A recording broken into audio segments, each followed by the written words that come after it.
Hey guys, tonight we're diving fork first into the gloriously uneventful life of a Roman senator's daily diet, a journey through olives, porridge, and philosophical flatulence. You wake up not with a jolt, but with the faintest whisper of dawn light filtering through polished marble shutters. The air is still and lightly perfumed with laurel leaves, or possibly the lingering essence of last night's chickpeas. You open your eyes in your modest yet oppressively symmetrical bedroom, surrounded by frescoes of heroic ancestors who definitely ate more impressively than you. There's no coffee, no toast, not even a proper pillow to cry into. Just you, your toga neatly folded at the bedside, in the deeply uninspired rumble of a senator's stomach, more a suggestion than a complaint. Outside, the city of Rome begins to murmur. Somewhere a vendor is setting up early yelling something about salted plums. You're not allowed those. Too exciting. So before you get comfortable, take a moment to like the video and subscribe, but only if you genuinely enjoy what I do here.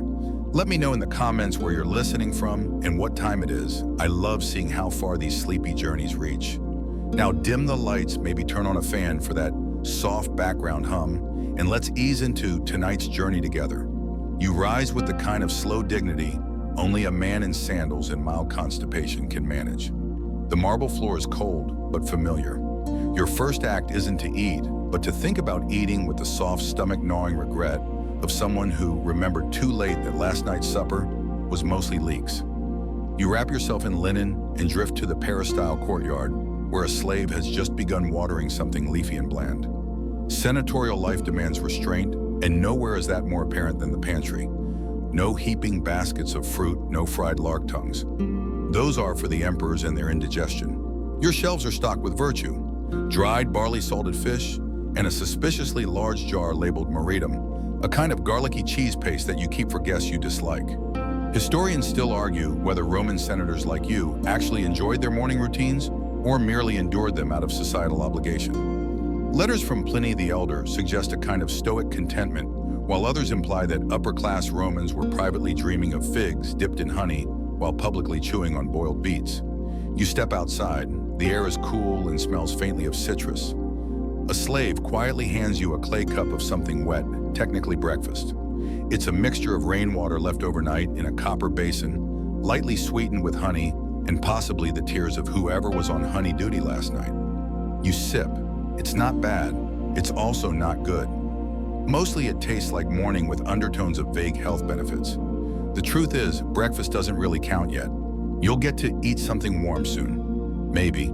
For now, the sounds of the city pull you forward, sandals slapping mosaic distant oxen, braying with ancient discontent, and the metallic thud of someone already dropping amphorae at the spice market. You aren't expected there, not yet, but your stomach lingers on the thought of cumin even though you haven't digested last week's cumin incident. Your villa is silent, the kind of silence that only accompanies wealth status in the early stages of light dehydration. A bird lands on the tiled roof above you and stares directly into your soul. You suspect it's mocking your breakfast. You adjust your tunic and whisper a prayer to Fortuna, not for fortune, but for figs. You take another sip of the lukewarm rainwater and honey blend and suppress the urge to sigh. It's not unpleasant, just politely flavorless, like a conversation with your cousin about tax reforms. You swirl it in your mouth as if aerating it will suddenly unlock hints of apricot or insight. It doesn't. You swallow and set the cup down beside a potted fig tree that has never not once produced a single fig. This is the prelude to your day. Hydrated, sort of. Caffeinated, absolutely not. You steady yourself with both hands behind your back, pacing slowly through the peristyle garden. Gravel crunches underfoot.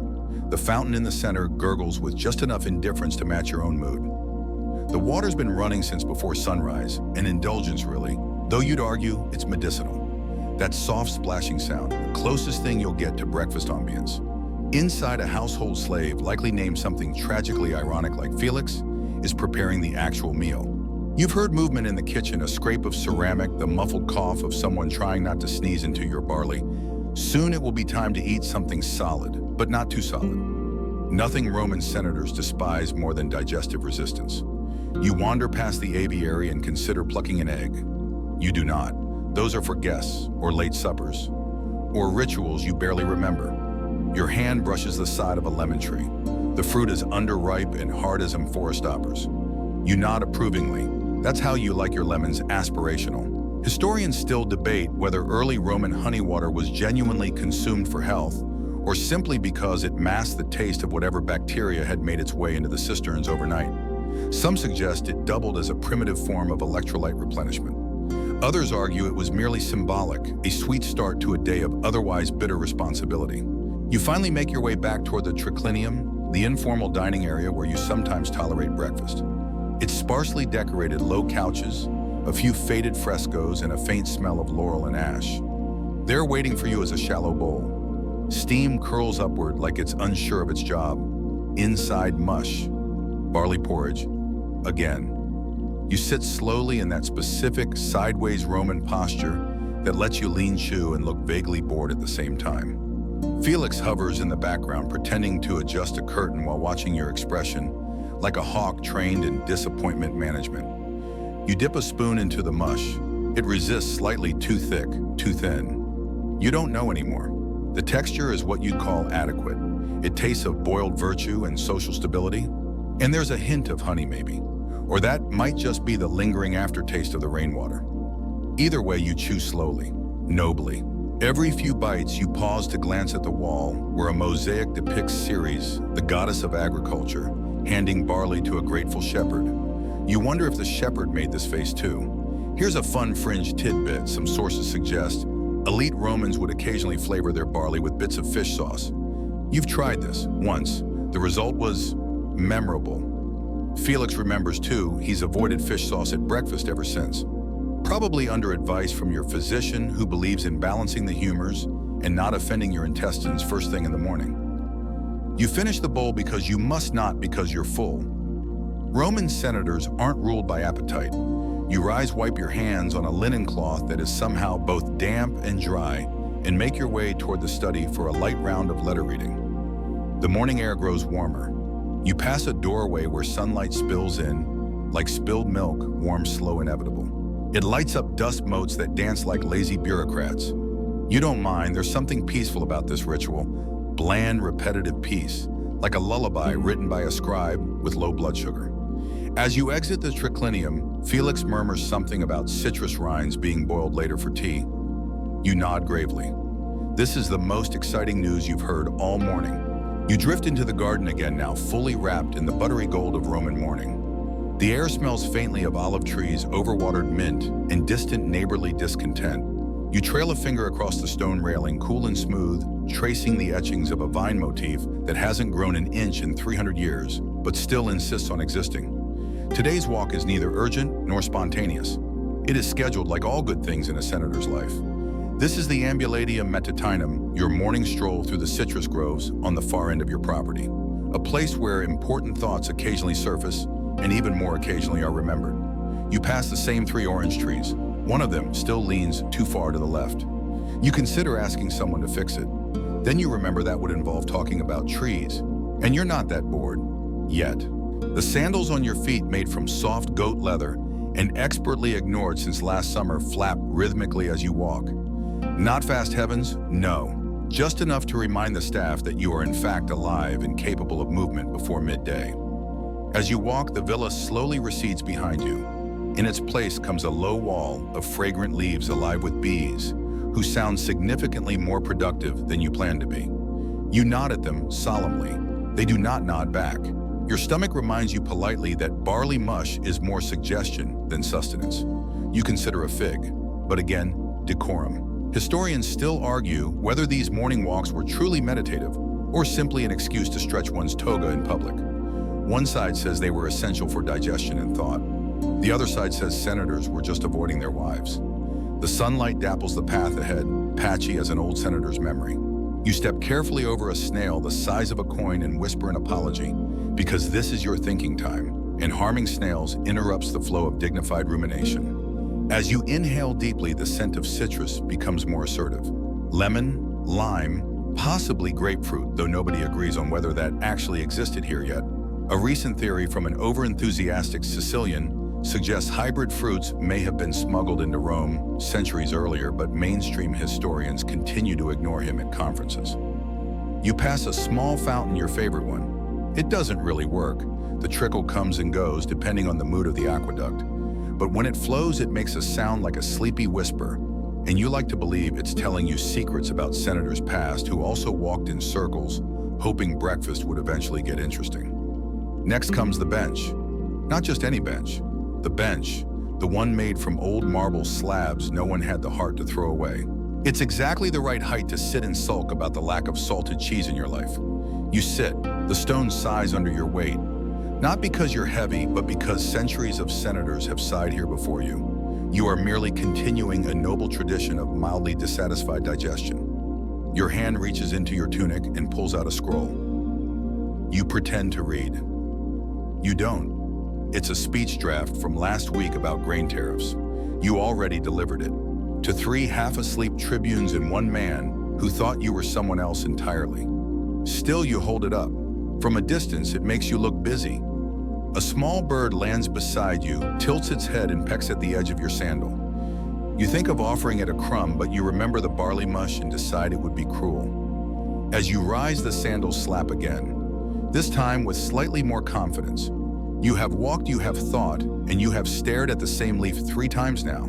Time to return to the villa. But not before you pluck a single citrus blossom and hold it briefly to your nose. It smells faintly of what you wish breakfast had tasted like. You return to the villa with the deliberate pace of someone who both values digestion and resents its inefficiency. The door slave nods as you pass, not because you greeted him, but because he's memorized your footsteps. That, and he's hoping you won't ask about the incident with the missing pomegranate last week. You won't, but you remember. Inside, the smell of warmth greets you. Not cinnamon, not garlic gods.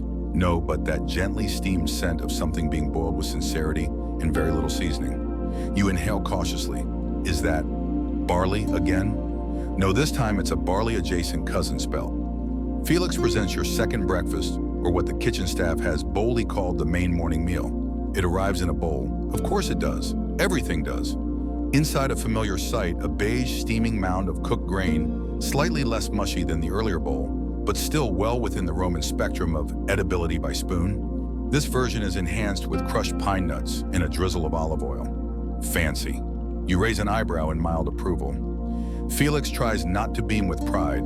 You sit down once more, not quite reclining this time, and dip the spoon in. It's chewy, earthy, slightly nutty in the way old scrolls sometimes smell when stored near walnut ink.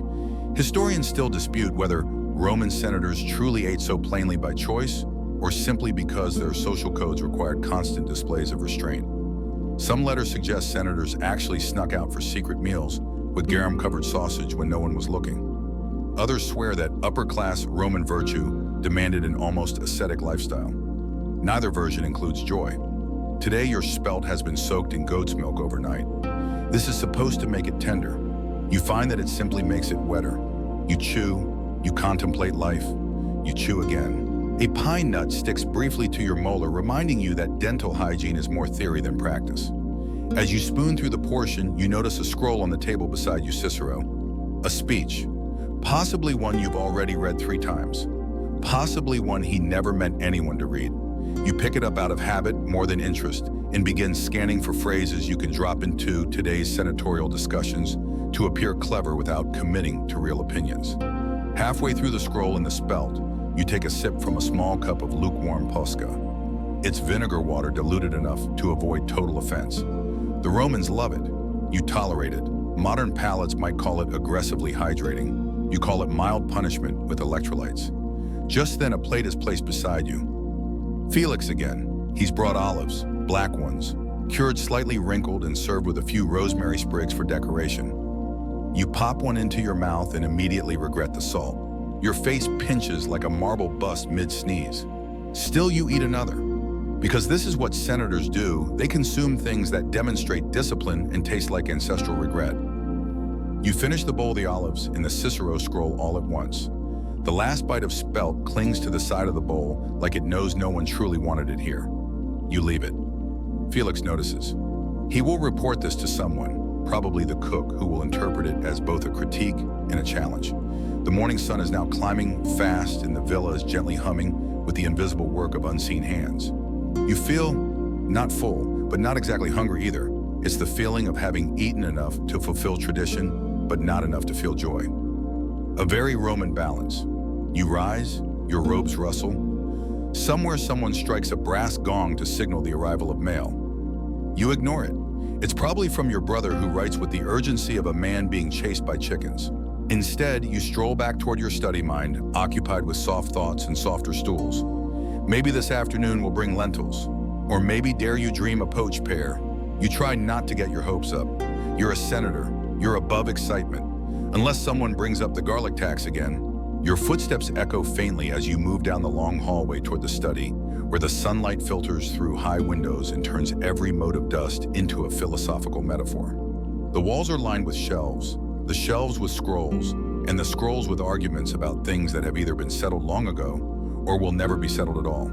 You don't read most of them, but their presence is comforting, like senators at a debate nodding thoughtfully at points they don't understand. A scroll lies already unfurled on your desk. It's from Marcus, no title, no signature, just Marcus, as if the name alone warrants gravity. He's written to you about lentils, again. Apparently there is a growing concern in the southern provinces about the overconsumption of lentils and their effects on the youth. He believes they're making boys too passive. You raise one eyebrow at this. Marcus once fainted during a thunderstorm, from indoors. You chew on a small lentil from the dish left beside the scroll, more out of spite than hunger. It's cool, slightly undercooked, and stares at you with the confidence of a legume that knows it's been discussed in the Senate. As you glance back at the scroll, Felix reappears like a polite ghost and sets down a fresh dish. It's more lentils, warm this time, stewed with onion, maybe celery, possibly something vaguely meaty, or perhaps that's just wishful thinking on your part. You dip in with a spoon, the lentils sigh under the pressure. Soft, mildly peppered, and absolutely determined to maintain their shape, despite being cooked for what must have been a full Pompeian calendar. Historians still debate whether Roman senators actually liked lentils or simply tolerated them due to their digestibility and philosophical symbolism. Pliny the Elder praised them as nourishing, but not prideful, while Apicius, a far more reckless gourmand, barely acknowledged them except as a base for garlic sauce. And we all know how you feel about garlic. You eat slowly. The flavor is consistent, not in a good way, but in a way that insists on its own correctness. One bite tastes like the last and the last like the next. The texture is what you imagine civic responsibility would feel like if served with olive oil. Felix offers bread. You take a piece, breaking it with the ceremonial ease of a man pretending to be much hungrier than he is. The crust is hard enough to be a weapon, the inside as soft and bland as Marcus' political stances. You dip the bread into the lentils and chew thoughtfully as if this will bring insight. It does not, but it buys time. There is a knock at the door. A minor official appears, tunic starch face, mildly apologetic, and informs you that the fishmonger from the forum is requesting your opinion on the rising price of leeks. Again, you sigh so softly it registers only to the dust. You make your way to the portico where decisions are often made, not with logic, but with vague nods and comments like, yes, that is a troubling leak indeed. The fishmonger awaits with a basket, mostly fish, and exactly 3 leeks laid reverently on top. You eye them with what you hope is practiced disdain. Expensive, you murmur. Very, he agrees. There is silence. He shifts. You shift. Somewhere a dog sneezes. You wave a hand. Not in approval, not in dismissal, just to end the conversation. The fishmonger backs away, and you are left alone again with the lingering scent of fish and the unshakable feeling that someone just won a negotiation, and it wasn't you. Back in the study, the lentils are cooler now. You finish them anyway because discipline is the only thing separating you from the plebs. That and the fact that your chamber pot has a gold rim. Your stomach hums in quiet agreement. Not satisfied, not upset, just present. As the sun climbs higher, you glance out at the courtyard. A shadow moves across the tiles, possibly a servant. Possibly the same bird from this morning. You consider writing Marcus back, explaining that lentils aren't turning boys into poets, they're turning senators into clocks. But instead, you pick up another scroll and let the day unfold one chew at a time. By late morning, the villa has settled into its natural rhythm, a soft ballet of sandals on stone breeze, through laurel and the occasional grunt from the kitchen staff, wrestling with a rebellious amphora. You find yourself seated once again, no surprise there at your preferred corner of the garden portico, shaded just enough to keep the olives from sweating. Before you lies a shallow wooden tray lined with a few slices of cucumber and 6 olives arranged in a suspiciously deliberate circle. You stare at them like they've insulted your ancestors.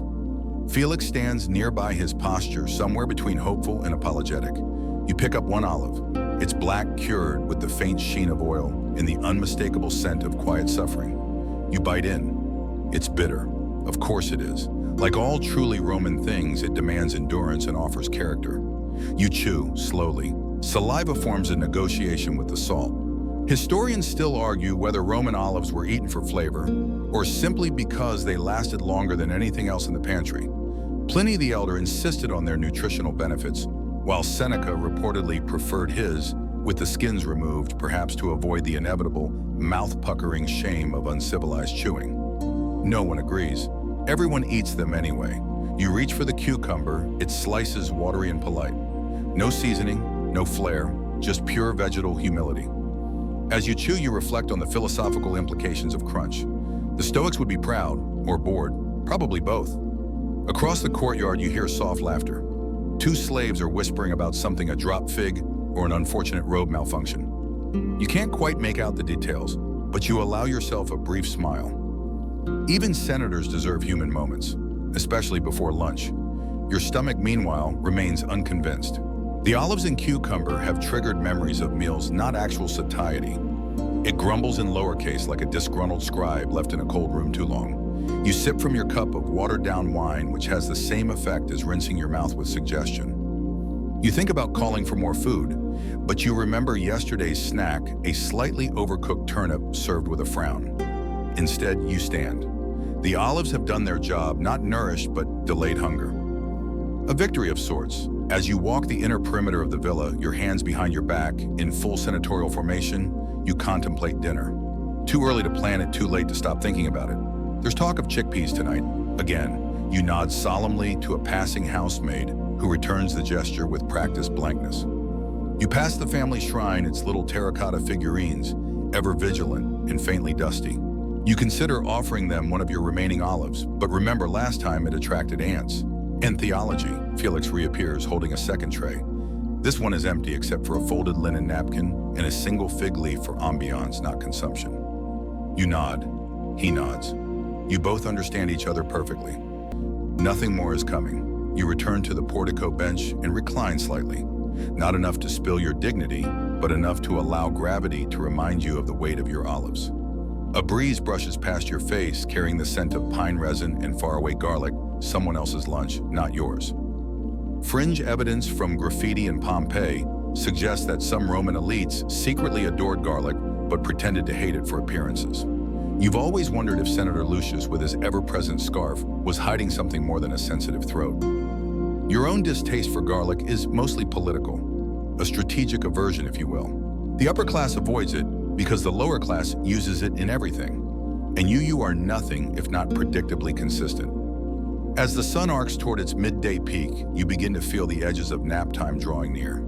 It comes not as a crash, but as a soft unraveling of tension, a quiet invitation from your liver, perhaps asking you to lie down before chickpeas re-enter the equation. You rise, dust your hands on your tunic, and move slowly toward the sleeping chamber. A siesta awaits, not quite earned, but certainly required. And the olives. They sit quietly on the tray, 3 of them untouched. You leave them there, for appearances, or pigeons, or philosophy. You drift toward your sleeping quarters with the unhurried grace of someone who's just survived a moderately seasoned cucumber.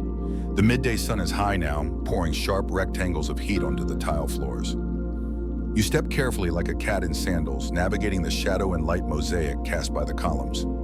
Inside your cubiculum, the air is cool, mercifully so, and smells faintly of beeswax and woven straw.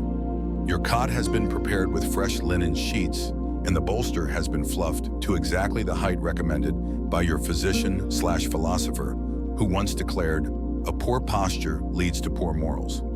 You're not sure if he was joking, but you've kept the pillow firm ever since. You recline with a theatrical sigh, the kind of sigh that says, "I may be burdened by the empire, but also these lentils." The villa is quiet now. Birds in the courtyard have fallen silent, possibly out of respect, possibly because they're baking. In your hand, a cup. Inside, an herbal tea of questionable origin. It's warm, though. Whether that was intentional or just the climate doing its job is unclear. You sip. It tastes like boiled furniture. Supposedly, it aids digestion. More likely, it aids napping by encouraging you to end the experience sooner. This is digestio, the sacred Roman practice of post-meal reclining. Historians still debate whether this was medically advised or simply a convenient excuse to be horizontal without shame. Seneca believed digestio was a time for moral reflection. You mostly use it to stare at the ceiling and imagine life as a Cypriot goat herder. The ceiling above you is painted with swirling sea monsters and heroic battles. You trace a Triton with your eyes and wonder if he eats lentils too. Probably not. Probably seaweed. You envy him anyway. As your limbs grow heavier, you hear faint voices in the hallway. Felix likely discussing bread crust with the kitchen boy. You catch a phrase overproved again and smile to yourself. Even your bread has performance anxiety. You shift slightly on the cot, adjusting your toga to avoid the dreaded midday wrinkle. No one talks about toga wrinkles, but everyone notices them. The Senate is less a place of lawmaking and more a judgment hall of fashion creases and sandal polish. Your eyes begin to close. Outside, the bees have resumed their industrious buzzing like tiny civic clerks working overtime. Your stomach gurgles a tentative approval of its current state, not content, but stable. You'll take it. Just as sleep begins to take hold, your mind drifts to a poet you once heard recite at a banquet. He described the digestive process as the stomach's secret poetry. You thought it pretentious then. Now horizontal and half sedated, it feels oddly profound. Fringe evidence from ancient graffiti suggests that senators frequently complained about post-lentil dreams, something about wandering in barley fields and being chased by figs. You chuckle softly at the memory of that inscription, "O lentil, why do you haunt me so?" Scribbled on the latrine wall of a patrician villa. Anonymous, of course. You take another sip of your tea. It's cooled to room temperature. Somehow it tastes worse. You place it gently on the side table and pull the linen sheet just a little higher. Outside, the heat crackles. Inside, time slows.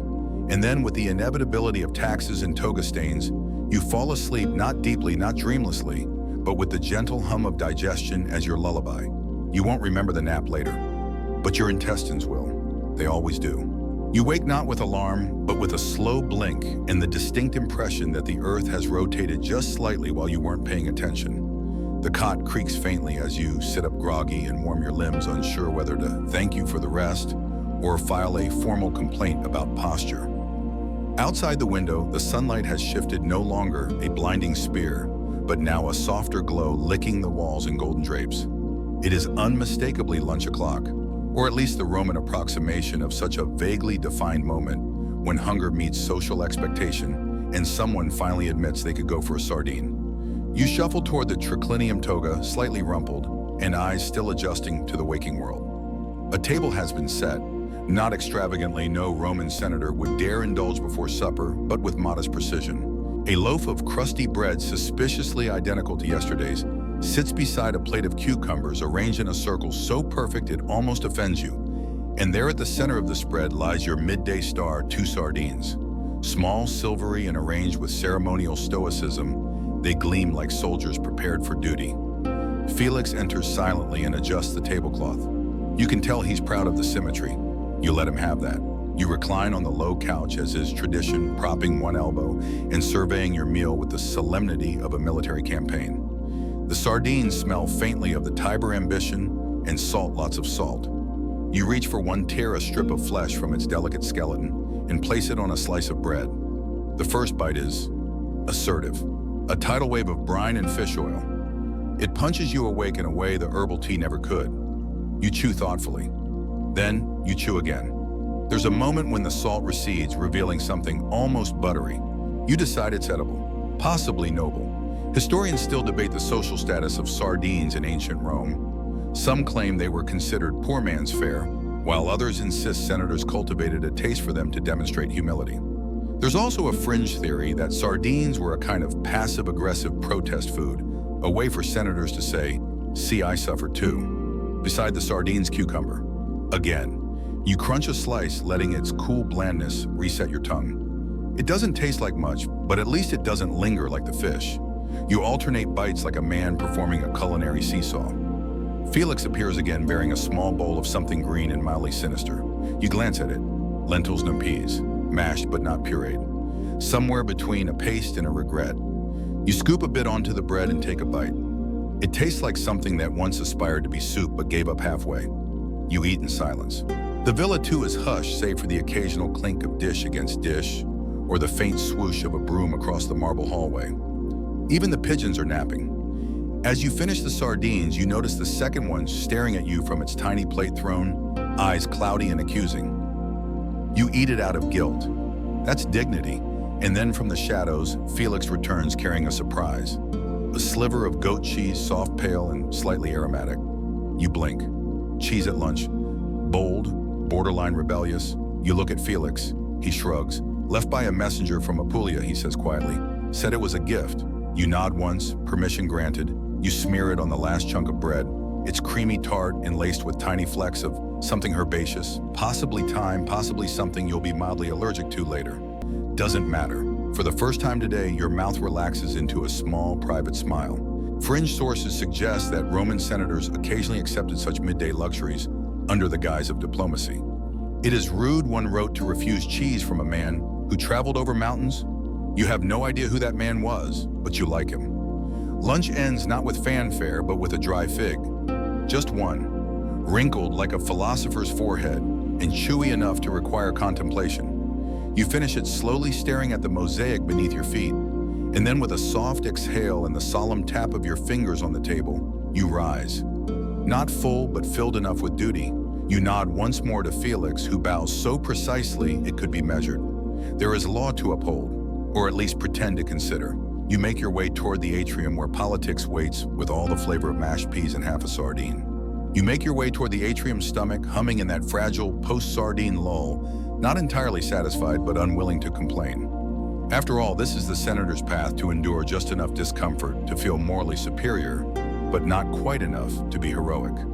Along the hallway, you pass a statue of your great-grandfather, bronze stern, clutching a scroll in one hand and what suspiciously resembles a turnip in the other. You nod to him because tradition demands it, but also because you're still haunted by the time you once skipped digestio and spent the rest of the day hiccuping through Senate deliberations. And now it's time for that most essential, if underwhelming ritual, the naptime digestive. Not wine, not dessert, not even conversation. No, this is the truly Roman approach to honoring a modest lunch sitting still while your intestines file paperwork. You return to your preferred corner of the impluvium, where the water ripples lazily under the open sky. A light breeze crosses the courtyard, fluttering the edges of your toga like a disinterested toga whisperer. Felix appears once again. His footsteps are so soft you wonder if he's walking on purpose or simply gliding via dignity. In his hand, a tiny clay cup. Inside, something warm, vaguely herbal, and possibly medicinal. You take it. You don't ask what's in it. You never do. That would imply choice. You sip. It tastes like hay with opinions. Some combination of fennel mint and possibly crushed chamomile petals. Or crushed disappointment. Hard to tell, but you keep sipping because warm liquids make the digestive process feel slightly more ceremonial. Historians still argue whether these post-lunch teas were actually effective or just another placebo designed to comfort the Roman upper class into believing that indigestion was the price of civilization. Some claim these potions were carefully curated blends. Others suggest slaves just grabbed whatever smelled vaguely nice and boiled it. You sit for a long time listening to the burble of the water basin and the distant squeal of a chariot wheel needing oil. Time slows. Your hands rest on your belly now, no longer grumbling, but emitting faint creaks like an old library chair. You close your eyes not to sleep, but to drift. Your thoughts wander as they always do in digestio. You remember last week's debate about grain rations, how Senator Gaius shouted himself hoarse about barley quotas, only to pass out mid-sentence after too much chickpea stew. You recall it fondly. Gaius snores like a disgruntled goat. A pigeon lands nearby and eyes you. You eye it back. You wonder briefly what pigeons eat. Probably more variety than you. Certainly more bread crusts. You make a mental note to have the kitchen burn the edges next time so the birds won't get ideas. Your cup is empty now. You tilt it, watching the last few drops shimmer in the sun like underwhelming nectar. You set it aside on the marble ledge and allow yourself to recline just a little more, one elbow down, legs loosely crossed, dignity intact but on holiday. And then comes the belch. Soft, subtle. The kind of thing no one would comment on, but everyone would note. A gentleman's exhale. You feel better. Not lighter exactly, but more complete. Digestio achieved. Fringe historians have posited that Roman senators believed each stage of digestion corresponded to moral alignment, initial grumbling as civic discontent, full stomach as justice, and belching as wisdom escaping the body. You're not sure if that's real, but you like the sound of it. You let your thoughts swirl like the herb dregs at the bottom of your cup. Maybe the empire will hold another 100 years. Maybe the baker will stop burning the rye loaves. Maybe one day they'll discover a better way to cook lentils. You dream big during digestio. Then from somewhere inside the villa, a flute, soft notes drifting from a distant corner. Someone is practicing, badly. You try to enjoy it, you fail, but the noise is gentle, not offensive, like a goat trying to hum. You stand slowly, one vertebra at a time. Your body resettles itself into its Roman senator configuration, back straight shoulders, relaxed belly forgiven. You nod to the pigeon which ignores you and begin your slow walk toward the afternoon chamber, where the business of governance waits alongside unfortunately dried figs. The afternoon chamber smells faintly of papyrus olive oil and the kind of polished wood that has never once been allowed to chip. You step inside like a man approaching destiny, or at least dried fruit.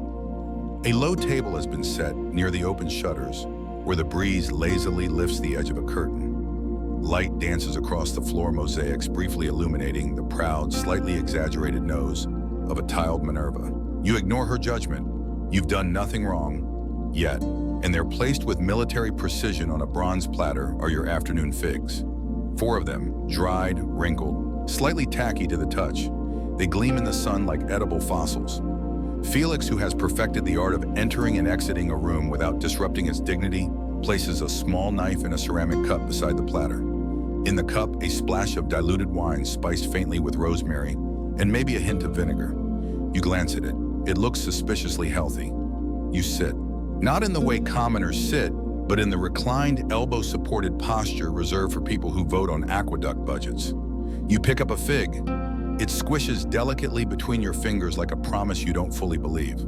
You bite, sweet, earthy, slightly gritty as though someone rolled it through a desert before serving it to you. You chew slowly, letting the sugars coat your tongue like political flattery. Historians still debate the symbolic role of figs in Roman culture. Some say they represented fertility. Others claim they were just the one fruit that survived Roman storage methods without dissolving into regret. One curious theory even suggests senators used figs as a conversational pace setter during long, boring discussions. Take a bite when you agree, chew when you don't, swallow when someone's being an idiot. You test the theory. The second fig coincides with the entrance of your scribe, who carries a fresh scroll and the unmistakable expression of someone who's just spent 30 minutes trying to read a merchant's handwriting. Update from Ostia, he says, unfolding the parchment with a practiced flick.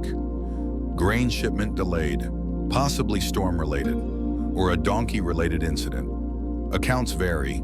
You nod solemnly, chewing another fig. It helps.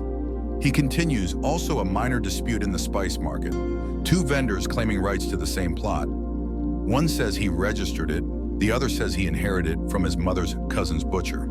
You raise an eyebrow. The scribe winces. The magistrate sent them both home and confiscated their fennel. You take a sip of the wine. It's not refreshing exactly, but it distracts your palate long enough to endure fig number 3. Outside, you hear the faint clatter of hooves and the bark of a vendor announcing warm olives and day-old anchovies. You consider calling for some briefly, but you remember the last anchovy incident. The smell lingered on your robes for 2 days. You still suspect that's why Senator Gracchus sat farther from you in the last debate. Fig 4 is different, slightly less sweet, possibly underripe before drying. Or maybe your standards have changed. Either way, it's the kind of fig that makes you reflect, not on figs, but on decisions, digestion, and the fragility of senatorial patience. Fringe sources tell of a senator named Cato who once held a fig aloft in the Senate, declared it was fresh from Carthage, and used it to argue for immediate war. You respect the gesture. You don't respect the waste of a perfectly good fig. You set your empty plate aside and gesture faintly to the scribe who bows and retreats. Another scroll waits on the table, a list of minor civic disputes you're meant to weigh in on. Something about brick taxes, another about the shading of awnings at public baths. You place the scroll under your arm and rise, not with enthusiasm, but with the quiet nobility of a man who has survived both sardines and figs in one day. Your belly feels stable, your thoughts moderately lubricated with sugar. You're ready for whatever minor crisis Rome will throw at you next, provided it doesn't involve oysters. Outside, the sun is beginning its slow descent, casting long stripes of light through the shutters. You walk toward the next chamber where dinner will begin its elaborate preamble. Not for hours, of course, but the rituals must be prepared. You pass Felix again. He nods. You nod. You've become very good at that today. And in the distance, someone is talking about chickpeas. Again. As the sun slides past its zenith, the villa begins to hum with the faint tension of dinner preparation. You can feel it in the stone beneath your sandals, in the rustling of kitchen togas, and in the low, resigned murmurs of the kitchen staff as they debate the logistics of reheating lentils for the third time this week. You return to the atrium where light now glows orange along the colonnades and casts long shadows from statues of men who probably ate better than you, or at least lied about it in their memoirs. A slave-thin, quick nervous approaches with a wax tablet. His tunic is stained with something green. You assume parsley. You hope parsley. Cook requests guidance, he says, eyes firmly on the floor. He asks, garlic or no garlic? You blink. A pause stretches between you like a taut scroll. The choice is not simple. Garlic, while adored by common folk and favored by soldiers, has a rather aggressive reputation among your peers. It's considered rustic, impolite, breathy, and yet sometimes when no one's watching, you've caught yourself craving it. The warmth, the punch, the way it makes lentils feel like they've made a decision for once. You sigh slow and theatrical. No garlic, you declare, but tell him to roast the chickpeas, not boil. I'm not a goat. The slave nods, scribbles something frantically onto the wax, and scurries away like a man who has just avoided culinary disaster. Historians still debate the Roman upper class's complex relationship with garlic. Some scholars argue it was entirely banned from aristocratic cuisine. Others suggest it was used subtly in sauces and never mentioned aloud, much like debts or inconvenient relatives. There's a fringe theory that one senator used it as a weapon in debate by simply breathing hard. You make your way to the dining chamber, the triclinium formalis, where everything is currently being wiped, arranged, and fluffed within an inch of its symmetrical life. The couches are being straightened, the bowls are being polished. The centerpiece, a modest clay bowl of lemons and wilted herbs, is already sweating. Felix stands at attention beside the doorway. You raise an eyebrow. There was nearly a disaster, he says flatly.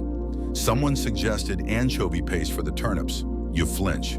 The last time someone tried that, the Senate adjourned early due to widespread nausea. And the poet you asked settling into the left couch, which has just the right amount of cushions sink for a proper recline. He has arrived, Felix says, barely concealing his disapproval. He brought his own lyre. You groan internally. Of course he did. The poet, a wiry man with far too many curls and far too few sandals, enters with a sweeping bow and immediately launches into a stanza about the fickleness of figs. You pretend to be deeply interested in the wine selection while he drones on. Speaking of wine, a goblet is placed beside you. You lift it and give it a cursory sniff. It's from Campania, dark, acidic, and likely to stain anything it touches, including your dignity. You swirl it out of habit. It glares back at you with purple menace. You sip. It's sour, slightly warm, and extremely real. Dinner begins not with food, but with performance. The poet transitions from figs to something about the moon's feelings. You recline harder in protest. Felix coughs twice. The poet misinterprets this as applause and begins to speak louder. Finally, blessedly, a procession of dishes arrives. And by procession, you mean 3 plates carried by 3 extremely careful kitchen staff who know that balance is not just physical, but political. You glance at the first course. It's a plate of boiled cabbage leaves folded around something that might be barley or possibly just damp air. The leaves glisten with a fine layer of oil seasoned with restraint and a deep fear of flavor. You take a bite. It tastes like memory foam. The second dish, roasted chickpeas, golden and surprisingly fragrant, nestled among wilted herbs. You nod, mildly impressed. Someone in the kitchen has decided to take a risk. You appreciate that. You also make a note to protect that person when the fish course arrives. You eat slowly, chewing in long, meditative spirals, your body resettling into its third digestive gear. There is conversation light political, and so careful it could be used in temple rituals. You nod when expected, raise your goblet when necessary, and chew whenever the conversation gets dangerously close to opinions. The final plate in this opening act, honeyed carrots. Sweet, soft, and served in tiny curls. You raise one to your lips and suddenly remember a summer feast from your youth when the carrots were fresher and your responsibilities fewer. You chew. And for a brief moment, things taste almost like joy. You set the fork down slowly. The poet hits a high note. The wine deepens in color as the sun dips lower. Dinner has begun. The evening stretches long and lazy as dinner unfolds like a carefully rehearsed tragedy, beautiful over long and slightly under season. You recline deeper into your couch, one elbow pressed into a velvet cushion so worn it's practically autobiographical. The table before you is low, circular, and polished, to such a shine that you can almost see your own doubtful expression in it. A servant brings hand towels steeped in rose water. You wipe your fingers slowly, more for ceremony than sanitation, though the honeyed carrots have left your thumb, feeling like it lost a quiet fight with a beehive. As you finish dabbing, the servant bows with such intensity that you fear he might tip forward entirely into the soup course. And now it's time for manners. Senators pride themselves on their dining form, not just what they eat, but how they eat it. Elbows float, hands signal, and voices hover just above a whisper. This is a meal, yes, but also a performance. And if your pinky finger strays from the prescribed angle while sipping, well, someone's going to write a snide epigram about it. You glance at Senator Petronius across the table. He's currently inspecting his goblet with the scrutiny of a jeweler, swirling his wine like it holds political secrets. His tunic is spotless, his cuffs folded just so. You suspect he practices his folds. Probably hires someone just for pleat alignment. A new platter arrives, poached pears gently steamed in watered-down wine and sprinkled with crushed almonds. You smile faintly. This is the sort of dish that tries to remind you fruit is elegant, not just food. You spear a slice with the tiniest of prongs and let it rest on your tongue. Warm, yielding, sweet without being obscene. Historians still argue about the role of poached fruits in Roman elite dining. Some believe they were meant to cleanse the palate between heavier dishes. Others suggest they were merely there to demonstrate restraint. Look how sweet this could be, but isn't. A fringe theory posits that pears were served specifically because they resembled nothing else on the table, not meat, not fish, not starch, and therefore posed no political metaphor. Beside the pears, chickpeas return, this time pureed, then fried in little cakes and served on vine leaves. You raise an eyebrow.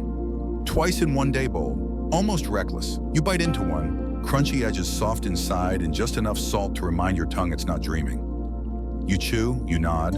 Someone across the room sees your nod and nods in return. That's how approval works here, quiet, sideways, and edible. The entertainment resumes, the poet is back. His lyre has been tuned, or at least retuned to something resembling sound. He clears his throat and launches into a piece titled, The Lament of the Laurel. It is as expected about longing silence and possibly a leaf. You zone out halfway through stanza 2. To your right, a minor official is telling a story about a goose in the Senate. Not a metaphor, an actual goose that wandered in last week and disrupted a vote on paving stones. Apparently it honked in perfect time with Senator Vero's coughing fits. You laugh, not out loud of course. Just a slight nose exhale and an approving smirk. That's a Roman laugh. Then the eel arrives, steamed, spiced, glistening. Its presentation is more dramatic than necessary, coiled into a spiral garnished with dill and flanked by 2 lemon wedges shaped like shields. You're not sure if it's a meal or a warning. You take a cautious bite. The texture is slippery, the taste sharp like a fish that read too much philosophy and developed an attitude. Someone down the table coughs, another quietly pushes their plate away. You press on. You're a senator. You've survived worse. Remember the cabbage tarts of last Saturnalia? You shudder slightly. One more bite of eel, then back to chickpea cakes. Your palate thanks you. Your stomach, however, issues a formal complaint in the form of a discreet gurgle. You refill your wine. This one's redder, richer, and slightly cooler, possibly poured from a jar buried in the courtyard during the emperor's last visit. You sip. It bites back. Good. Beside you, Felix reappears with a tiny bowl of peppered nuts, the official halfway point of dinner. You pop one into your mouth and immediately regret it. Too much pepper. Your eyes water slightly. But you chew and nod like it's intentional. The lyre twangs again. The poet transitions into something about olives and betrayal. You focus instead on your wine. Dinner etiquette is a dance, one you've practiced for decades. Never overreach, never underchew. Always recline with intent. And above all, let your silence be interpreted as wisdom. You lean back the cushions supporting both body and performance. The table is a battlefield now.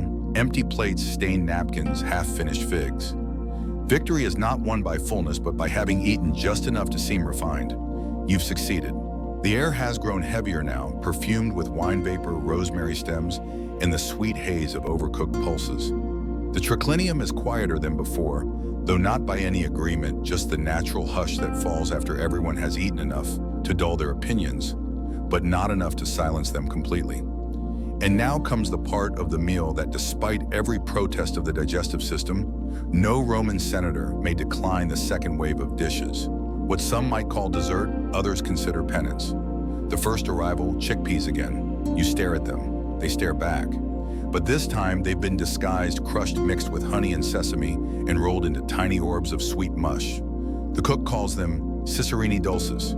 You call them bold. They taste faintly of grain with a texture like a cookie that forgot how to be firm. You eat two, possibly three.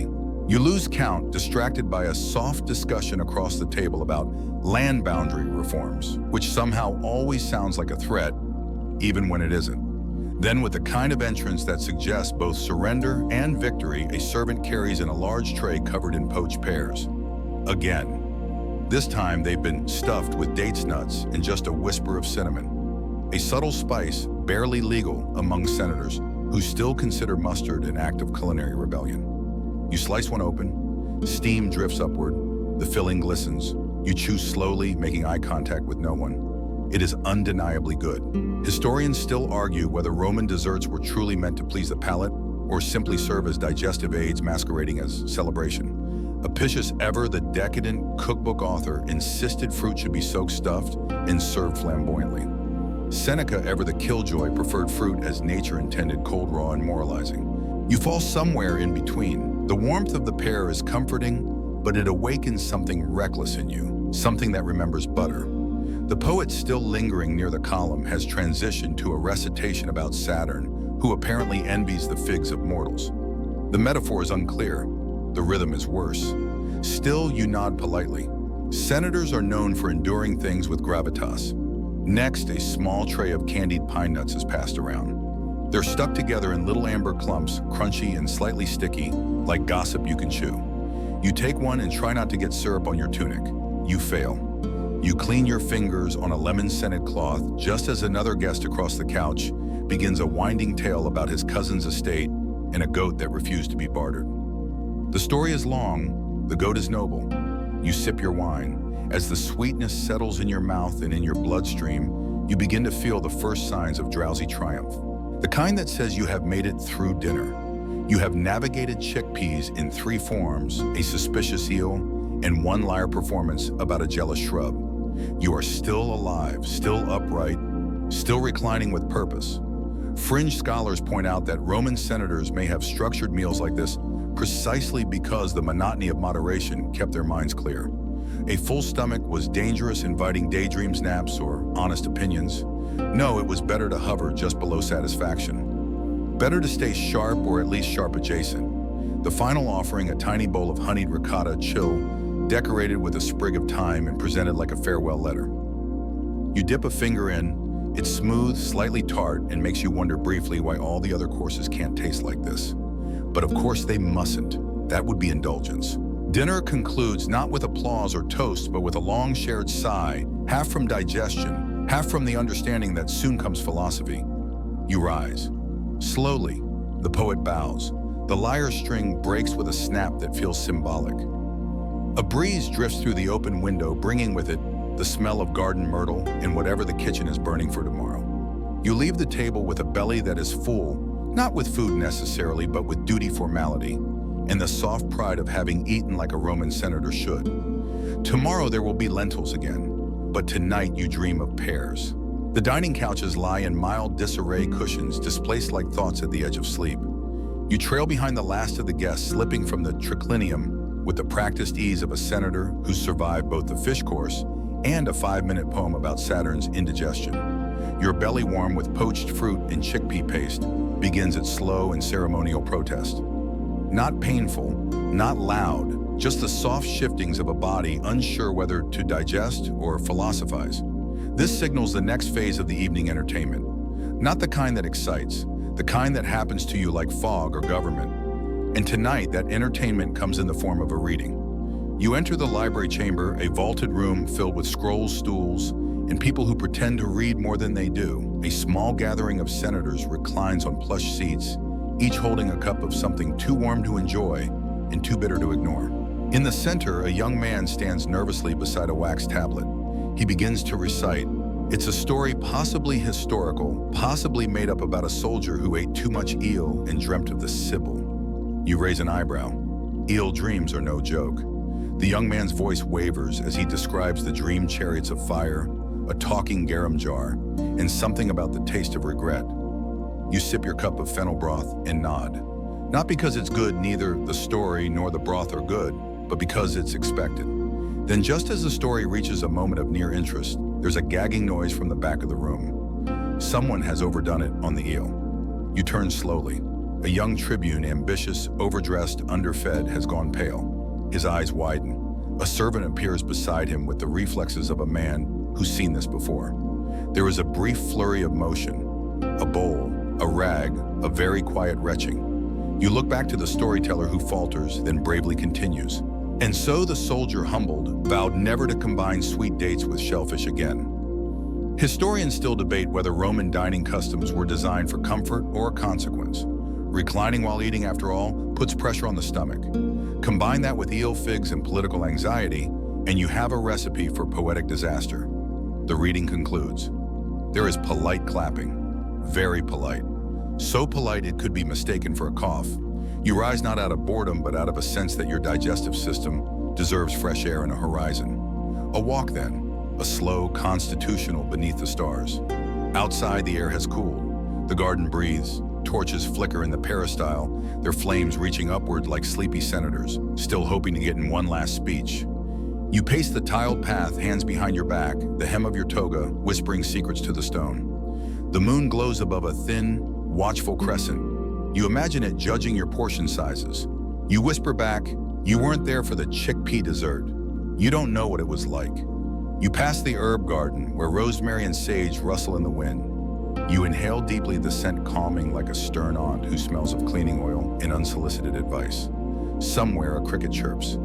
Fringe records from minor poets suggest that Roman senators often walked after dinner, not to digest, but to silently replay debates they hadn't won during the day. You try not to fall into that trap. You already think about grain tariffs more than anyone should. As you turn the corner near the old olive press, you spot Felix under a fig tree, quietly adjusting a lantern. He looks up. You nod. He nods. Mutual recognition of a shared truth: the eel was a mistake. You return indoors feeling not lighter, but less weighed down by ceremony. You've done your duty to food, to formality, to the internal discipline that keeps a Roman senator from simply walking into the countryside and becoming a goat farmer. Inside, someone is snoring. Someone else is whispering about turnips. You head toward your quarters where fresh linen and stale air await. Your stomach turns one final somersault before settling. Peaceful, tired, possibly victorious. You've made it through the entertainment. You step into your private quarters like a veteran returning from a very polite war. The flicker of an oil lamp casts long shadows over the tiled floor, where faded mosaics depict grapevines, mythic beasts, and what you're fairly certain is a man being politely chased by a goose. You remove your outer toga with a grunt and a twist, draping it over the cedar rack with the reverence of a man who knows it'll smell faintly of fennel and fish for days. The inner tunic remains loose linen forgiving. It's the sort of garment that understands what you've been through. Now comes the digestio ritual. No one talks about it publicly. It's not carved into marble or recited by priests. But every Roman of senatorial rank knows it well: the post-dinner, pre-bedtime belly rub and reflection. You sit on the edge of your couch, hands resting over your stomach, and breathe. Deep, slow, measured. You press gently against your abdomen in soft circular motions. This is not vanity. This is survival. You've eaten your way through the culinary thesis of a modest empire. Your body deserves a thesis defense. A slave enters and offers a small dish of dried fennel seeds. You wave it off. The fennel already lives in your bloodstream now. Instead, you request warm water with mint. 10 parts water, 1 part actual mint. Any more and it's considered extravagance. You sip slowly. It tastes like leaf-flavored boredom, but it's doing something. Your stomach lets out a polite gurgle of thanks. Historians still debate whether this ritual rubbing actually helped digestion or was simply an upper-class way of saying, I have time to think about my colon. There's a charming anecdote from Cato the Younger about how he once meditated for 2 hours after eating nothing but lentils just to prove a philosophical point about humility. The lentils reportedly fought back. You recline once more. The room smells of sandalwood and a touch of vinegar from your feet washing basin. You let your thoughts wander not to politics, not to grain quotas or aqueduct maintenance, but to the pear. It was warm. The filling was complex. You briefly wonder if you're in love. Your stomach settles further. You feel something close to contentment or maybe resignation. Either way, it's quiet in your torso now, and that's what matters. A knock. Felix again. Would you like the philosopher this evening, he asks. You consider. He usually brings scrolls and questions and the smell of damp wool. Send him, you say, but not for long. I'm feeling digestively philosophical already. 10 minutes later, Lucius the Stoic appears. His sandals creak like disapproval. He carries 1 scroll and 0 facial expressions. Senator, he nods, folding into a sitting position on the floor. Have you considered that hunger is an illusion and the body merely a vessel for virtue? You blink. I just ate chickpea pudding shaped like Jupiter's nose. He nods. Then perhaps tonight your soul is nourished. There's a pause, you sip your mint water again. Lucius drones gently about temperance, moderation, self-control. You listen with half an ear and half a stomach. His words drift like steam. You understand them more in texture than in meaning. He says something about how figs are like fleeting desires, and you suddenly remember the one you didn't eat earlier. You make a note to request it for breakfast. That is, if it hasn't been stolen by the pigeons. Lucius finally rolls up his scroll and nods once. You thank him with a raised palm. He vanishes into the hallway like a whisper with opinions. You lie down again this time, fully reclined, head on a freshly fluffed cushion. The air is quiet. Your belly now sufficiently rubbed, fed, and philosophized offers no complaints. You are miraculously at peace. Tomorrow there will be decisions to make, letters to write, possibly another confrontation about lentil taxation. But tonight you've done enough. The villa breeze around you as night thickens. The flames in the hallway torches have softened into amber puddles, and the distant clatter of servants cleaning up the last of the chickpea catastrophe fades into an ambient hush. Now begins what Romans like to call the postprandial perambulation, or to put it plainly, a very slow walk to keep your dinner from turning on you. You rise again not out of energy, but out of obligation. The Stoics say movement after a meal invites clarity. The Epicureans say it helps keep one's toga fitting. You align more with the latter these days. Your sandals flap against the cool mosaic floor as you pass under the colonnade into the moon-drenched garden. A warm breeze brushes the trailing edge of your tunic. You can smell crushed rosemary underfoot, baked into the earth by the day's sun. You step gently, letting the scent rise with each stride. This is the constitutional walk, not fast, never fast. The pace is somewhere between contemplative and mildly offended. You pass the orange trees again. They haven't moved. Neither have you, really. Felix trails discreetly behind, holding a lantern. You both pretend he isn't there. That's part of the ritual. If a senator walks and no one sees it, did digestion happen at all? You make your way to the outer courtyard where marble benches wait like retired orators. You sit not slumped, not reclining, just thoughtfully perched. You look up. The stars, indifferent and numerous, blink back. Somewhere an owl hoots with disapproval. The scent of nearby lavender bushes wafts past. It reminds you of a dinner 3 years ago when someone mistook lavender oil for olive oil and ruined a perfectly good turnip tart. That person now runs a vineyard in Gaul. You're still suspicious. Historians continue to argue whether these late walks were medical in nature or merely an excuse for senators to wander about looking thoughtful. A papyrus fragment from Pompeii suggests one senator claimed walking under the moon made his thoughts more symmetrical. It's unclear whether he meant philosophically or cranially. As you walk again, a faint buzzing sound emerges. Not bees, but politics.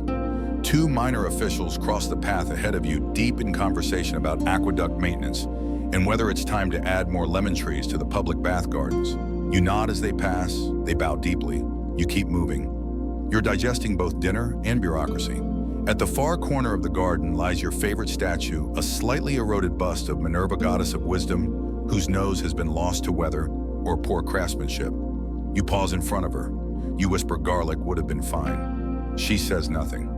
Nearby, the pigeons roost in the fig trees. One lets out a coo that sounds suspiciously like a judgment. You squint. Pigeons have long memories. You suspect they recall your attempt to chase them away with bread crusts last spring. They were not impressed. Felix approaches and offers a small linen cloth pre-warmed over coals and scented with bay leaf. You dab your forehead and pretend not to be touched by the gesture. This is what senators do, sweat with dignity. Back inside, a servant lights a fresh lamp as you pass. Another adjusts a tapestry that wasn't crooked to begin with. The house is winding down now, but it's never truly asleep. Too many layers, too many feet. You return to the inner hall where a jug of watered wine sits beside a bowl of roasted almonds. You take a sip. You take a nut. Both are fine. Neither are memorable. You consider the almonds carefully roasted, slightly salted, and accompanied by a faint crunch that reverberates across the marble like a symbol of modesty. You eat 3, possibly 4. You lose count, distracted by the sound of a fountain restarting itself in the courtyard. Or maybe it never stopped. Then you stop, because now as you stand still in the torch-lit hallway, you feel it at that sacred Roman sensation, the full, balanced, gravity-approved middle. Not too full, not too empty, not entirely content, but far from wanting. You walk once more now, not to digest, but simply to drift. A final circuit through your space. Your rituals, your empire of figs and fennel, each step a punctuation mark in the slow sentence of your evening. And then without ceremony, you return to your chambers. One last almond in hand. You stand at the threshold of your chamber, chewing the final almond like it holds a secret. It doesn't, but it's crunchy, warm, and slightly salty, which at this hour qualifies as philosophy. You enter slowly, letting your shadow stretch ahead of you like a very tired toga. Felix is already inside, placing a small tray near the bedside. On it, a goblet of wine and a sealed ceramic bottle. You arch an eyebrow. It's wine, he says, but from the countryside. You nod. Countryside wine. Always a gamble. You once tasted one so sour it made a visiting Greek rhetorician renounce metaphors for 2 days. You wave him off gently. He disappears into the hall with the same discretion he entered. You like that about him. That and the fact he once saved you from eating raw squid at a feast by pretending it was an offering to Mars.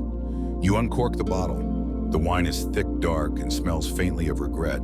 You swirl it in the goblet like you've seen others do, senators who claim to detect notes of plum and victory. You smell something, possibly vinegar, possibly ambition gone stale. You sip. It is objectively terrible. You sip again. Still terrible, but now familiar. You allow it. It's late and your standards are horizontal. Now seated on the edge of your bed, you pick up a scroll meant for light reading. It's a commentary on Cicero's diet written by a man who clearly envied Cicero's ability to eat artichokes and win arguments at the same time. You scan 2 lines, sigh, and roll it up again. You're not here for work. You're here for wine and wandering thoughts. You rise to take your goblet and walk to the balcony overlooking the moon-silvered rooftops of your neighborhood. Rome breathes below, soft sounds of sandals, distant laughter, the occasional crash of amphory against a cartwheel. Even the city's chaos has rhythm this late. You lean on the marble railing and sip again. The wine hasn't improved, but now it has momentum. And this is where the anchovy sauce debate begins. Earlier today at the market, a merchant insisted that garum made from Spanish anchovies was far superior to local blends. You disagreed, quietly, with your eyes. Because arguing about anchovy paste in public is how riots start. But now emboldened by countryside vinegar and almond afterglow, you begin to relitigate it in your head. The salt-to-fish ratio, the fermentation barrels, the aging process. You pace the balcony as if delivering a speech. Fresh anchovies are one thing you mutter, but aged with intention, that's art. Historians still debate how seriously Romans took their garum. Some believe it was the empire's great unifier, used across all classes on every dish from dormice to dates. Others suspect it was a convenient scapegoat for culinary crimes.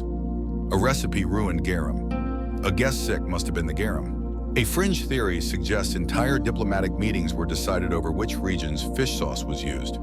Sardinia once almost lost a treaty due to a particularly pungent shipment. You sigh, finishing your wine, and watch a torch flicker out in the courtyard below. Shadows lengthen. The wind rises slightly, tugging at your tunic sleeve, as if to say enough about anchovies. You nod to no one in particular and head back inside, setting the goblet down beside the tray.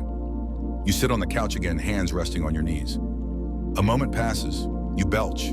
It is soft, round, echoless, a perfect Roman belch. Not too loud, not too subtle, just the kind that confirms digestion is proceeding according to civic standards. You lie back, arms folded across your belly. A small smile pulls at your lips. The anchovy debate may continue tomorrow. Or not. Perhaps someone will bring peaches. Perhaps someone will finally admit the cabbage was raw.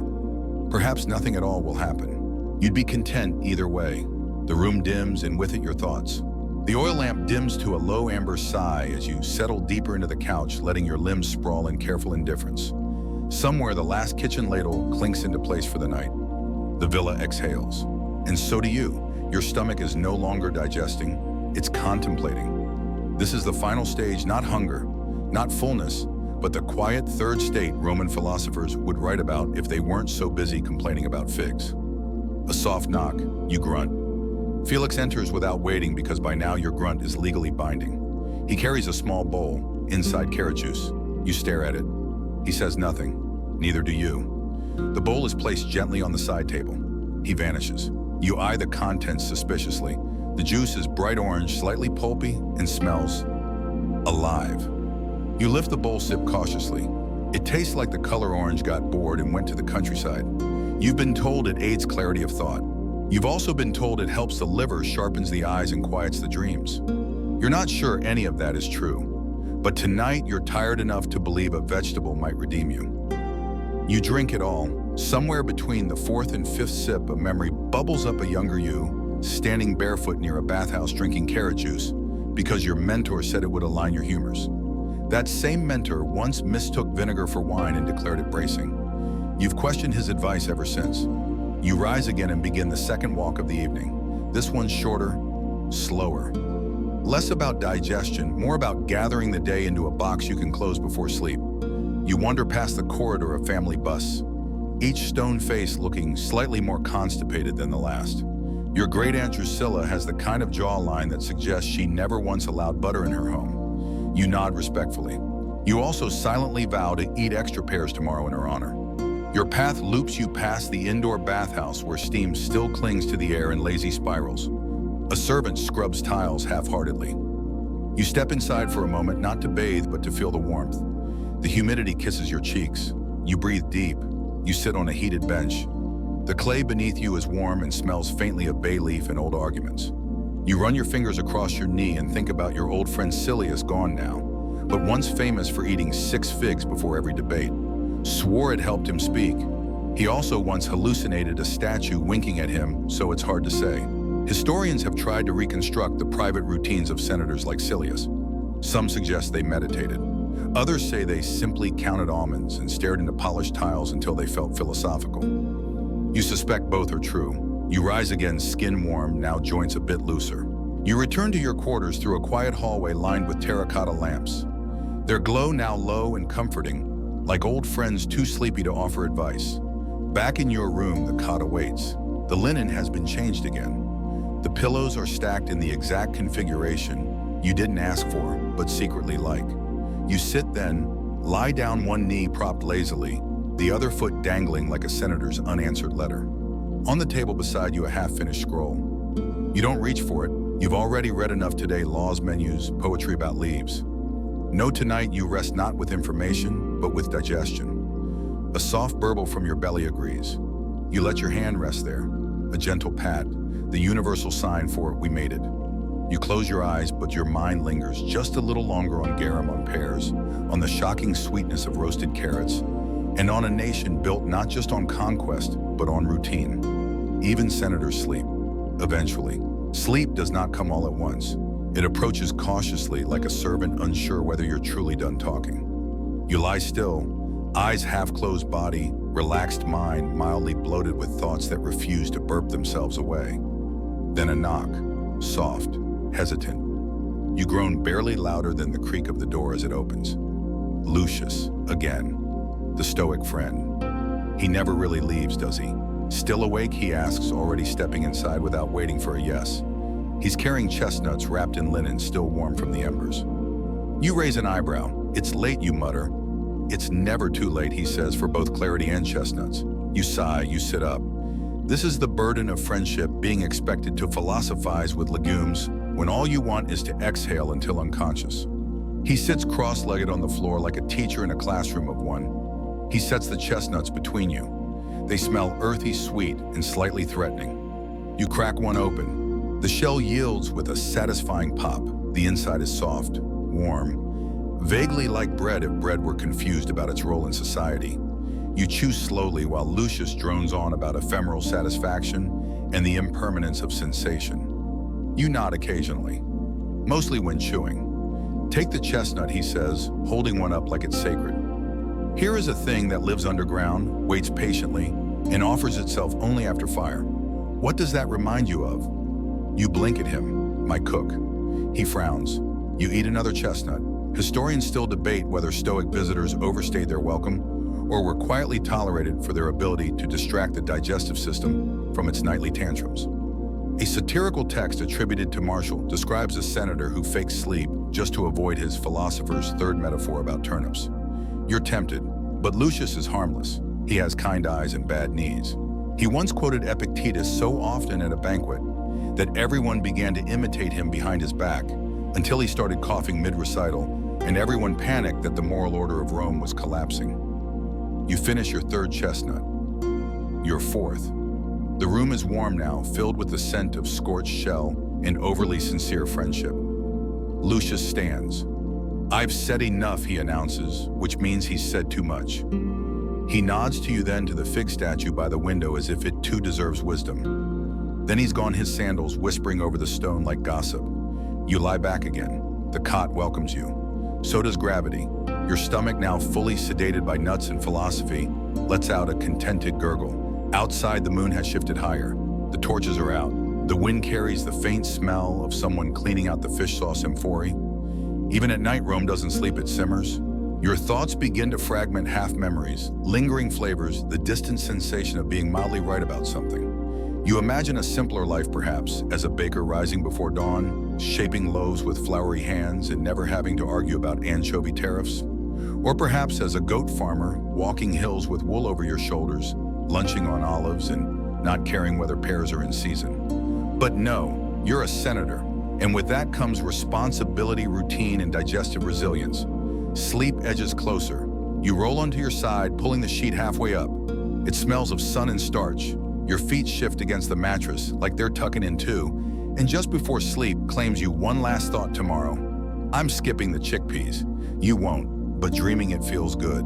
Sleep finally arrives, not like a wave or a wind, but like a gentle, padded-footed servant who knows exactly how to close the door without making a sound. You drift down into it, wrapped in linen and the distant memory of too many chickpeas.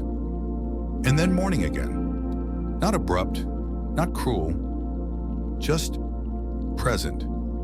The way the Roman sun filters through shuttered windows, making your eyelids glow faintly like lit parchment. You lie still for a moment, listening to your body take roll call. Head present, stomach groaning but cooperative, feet resigned, digestion still filing last night's paperwork. You sit up slowly, your back makes a noise, your knees make another. You decide not to interpret either as an omen. A servant appears with a warm linen cloth and a small bowl of nuts and dried apple slices.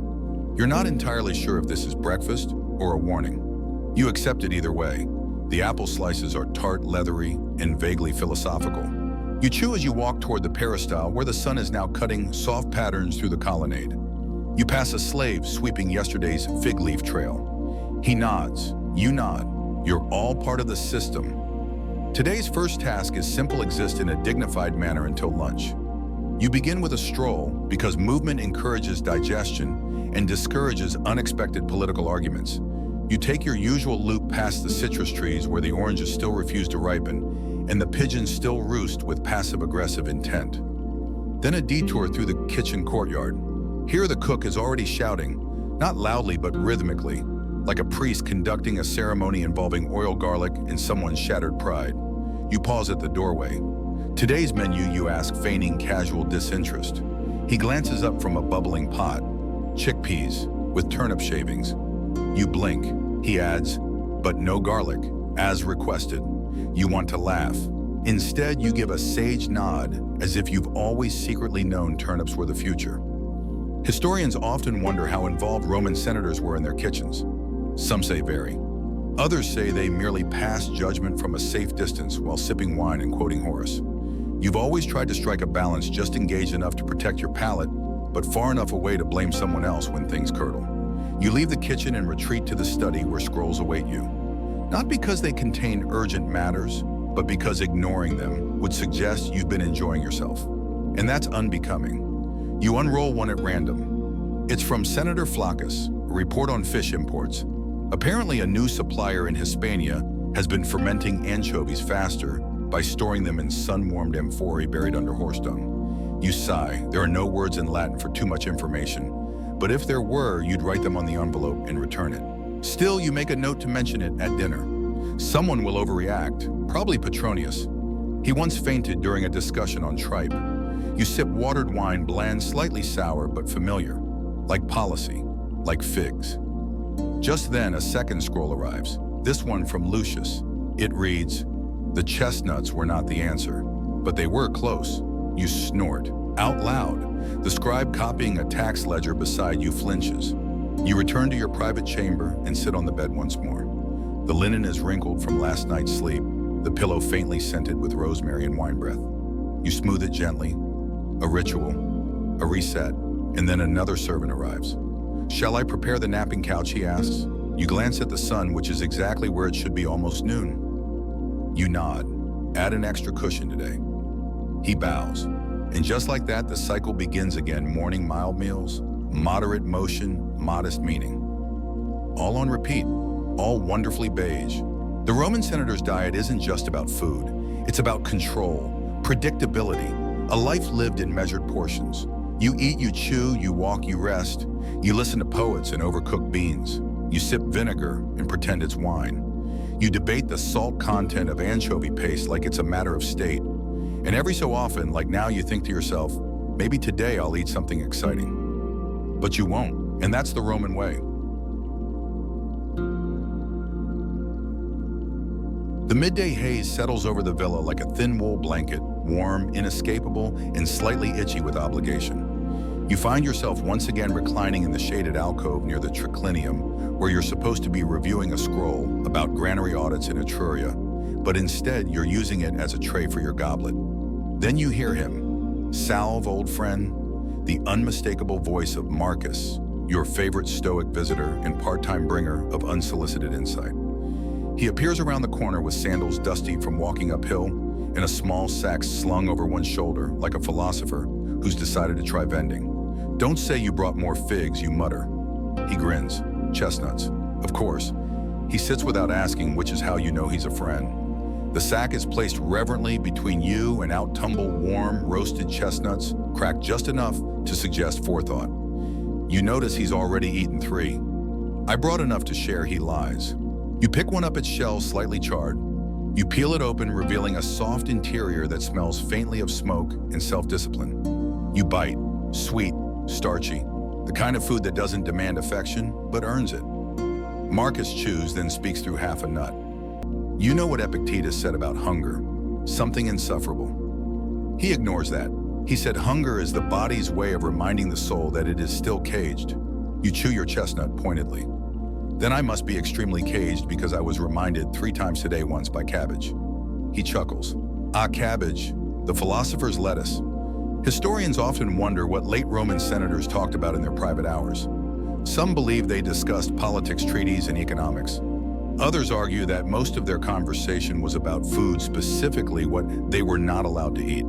You and Marcus represent the second camp. He holds up a chestnut like it's a relic. Do you ever miss cheese, you pause?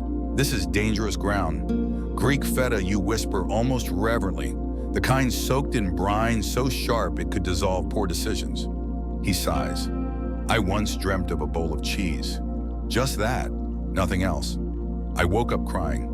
You both eat in silence for a moment. I heard, he continues, that Petronius tried honey-roasted duck at that senator's villa in Campania. You scoff. He also tried fencing last week and threw his back out. He's in no position to enjoy poultry. Another chestnut is peeled. You start stacking the empty shells into a neat little pile. Marcus arranges his into the shape of a laurel wreath. It's ridiculous. You admire the commitment. The sun shifts, shadows crawl, the wine warms in your cup. You sip it anyway. You ever think Marcus says after a long pause about going somewhere? You arch an eyebrow, like, where I don't know, Delos, Alexandria, somewhere with better olives. You shake your head slowly. The olives might be better, but I'd still be me, still chewing chestnuts, still saying no to garlic. He nods. Wisdom tastes like compromise. No wisdom tastes like lentils. Touché. You sit together in silence, two tired men with educated stomachs, and not enough rebellion left to chase the goat cheese dreams of youth. The chestnuts dwindle. The wine disappears. Marcus stands. His knees crack like old papyrus. Back to the forum, he mutters. Someone's proposing a bill about leak cart traffic. You salute him with a half-eaten nut. Fight bravely. He grins, or chew bravely, and then he's gone, leaving you with the sack, the shells, and a belly full of just enough. You lean back into the stone bench. It presses into your shoulder blades in that familiar way, firm grounding, as if to remind you are here. You are fed, you are functioning. Tomorrow will bring more cabbage, more scrolls, possibly a heated debate about fermented vinegar in public spaces. But tonight, Marcus brought chestnuts, and that makes it enough. Later that evening, long after Marcus has vanished into the bureaucratic mist of the forum, and the sack of chestnuts has been reduced to a wreath of shells and faintly roasted dreams, you find yourself at the edge of your cot, gazing out the high window. Above Rome, the sky has turned the soft purple of diluted wine, cloudless calm, and deeply unconcerned with your digestive schedule. And yet in this vast quiet, your thoughts shift toward luxury. Not the marble kind, not the oiled slaves and peacock tongues kind. No, you dream of Egyptian dates, plump, glossy, syrup-rich, slightly chewy, and fully unapologetic. You haven't tasted one in years, maybe decades. Not since that visit to Alexandria where the merchant offered them from a silk-wrapped pouch and your fingers stuck together with sugar for 3 hours. You lie back sighing into the pillow like a man haunted by fruit he cannot name in public. Because you know the truth, dates are not senator food. They're loud, joyful, unashamedly indulgent. They do not whisper, they do not simmer. They arrive on the tongue like a chorus of tiny dancers and senators. Well, senators are not supposed to dance. Still you imagine it. The feel of that first bite, the grainy, melting sweetness that sneaks up on your molars like a prank from Dionysus himself. You let the memory play out, mouth slightly open, stomach, remembering things your calendar does not allow. Historians still argue about the frequency of date consumption among the Roman elite. Some believe dates were used only in rituals or gifted as exotic rarities. Others insist senators hoarded them secretly away from the judgmental gaze of dinner guests and digestive philosophers. One letter from a freedman to his former master contained the damning phrase, "The senators eat figs in the light, but dates in the dark." A line so juicy it could be pressed into syrup. You roll to your side, still thinking about them. You remember how the pits were saved and sometimes carved into tiny charms, or planted in pots they'd never truly grow in? A metaphor for longing if you were a poet. You are not. The pillow smells of rosemary. The sheet is slightly too crisp. The cot creaks as you adjust your knee for the third time. And still your mind returns to that date, the one with the honeyed center. The one you were offered but declined out of principle, or pride, or an ill-timed speech about restraint. You regret that speech now. A gentle knock at the door. You sit up. Felix enters with a small wooden box, hands it over with a look that says, "This never happened." Inside 2 Egyptian dates, glossy, deep brown, the color of secrets. You say nothing, you take one, bite into it. The sugar hits first soft and explosive, then the richness, then the warmth. It's not just a fruit, it's a rebuttal to every boiled vegetable you've endured this week. You close your eyes. This is not moderation. This is not decorum. This is joy. For a moment, your entire existence condenses into chewing slowly and refusing to apologize. You open your eyes. Felix is gone. Of course he is. He knows the rhythm of your shame. You lie back once more, letting the sweetness melt through your teeth like a whispered confession. The pit rests in your hand, still sticky. You'll keep it, not as a symbol, just as a reminder you are still capable of choosing pleasure. The second date waits in the box. You smile at it. Not tonight. No need to rush. Tomorrow is full of cabbage and politics. Let one sweetness carry you through. In the deep hours of the Roman night, silence takes on texture. Not the empty kind of silence, but the woven ambient hush of a villa resting between digestion and dawn. You shift slightly beneath your linen sheet, the taste of the Egyptian date still lingering like a forbidden poem on the roof of your mouth. And then you hear it.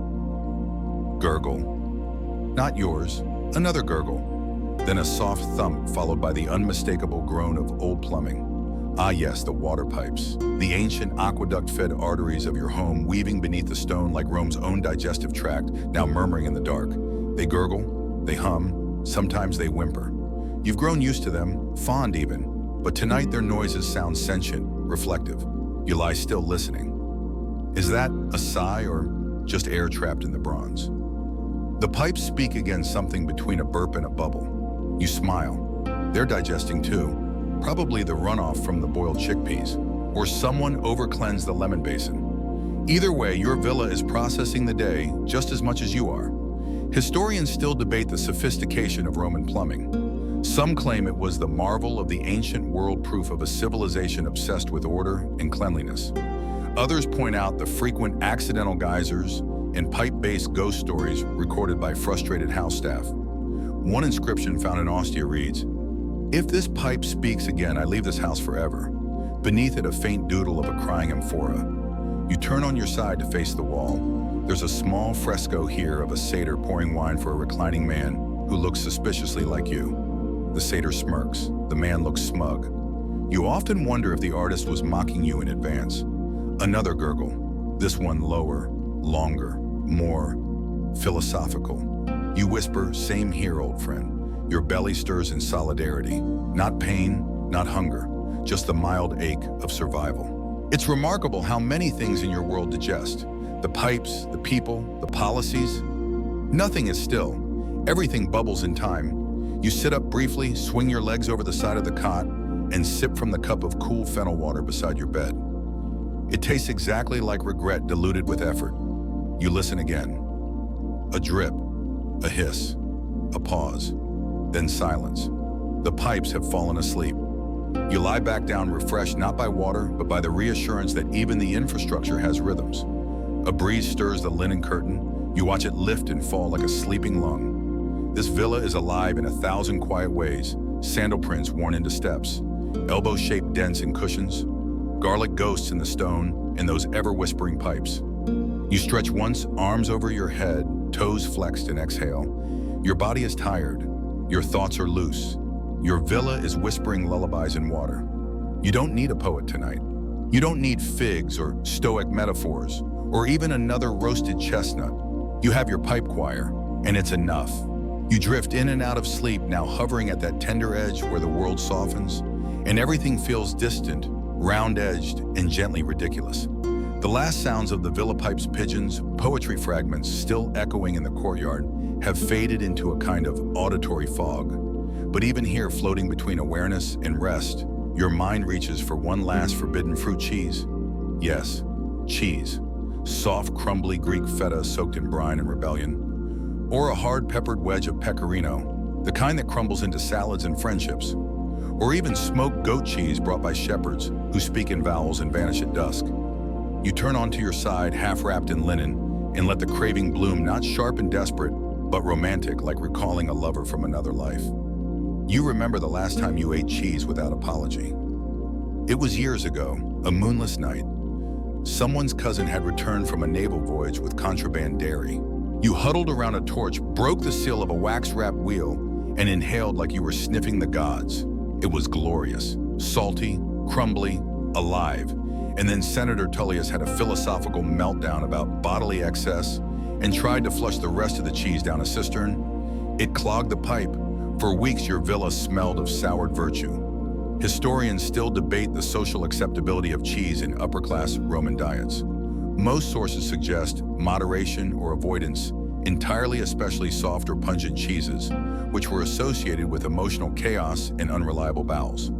A fringe theory claims cheese was a test if you could eat it, and still maintains senatorial restraint you were ready to lead men into battle, or at least manage a census.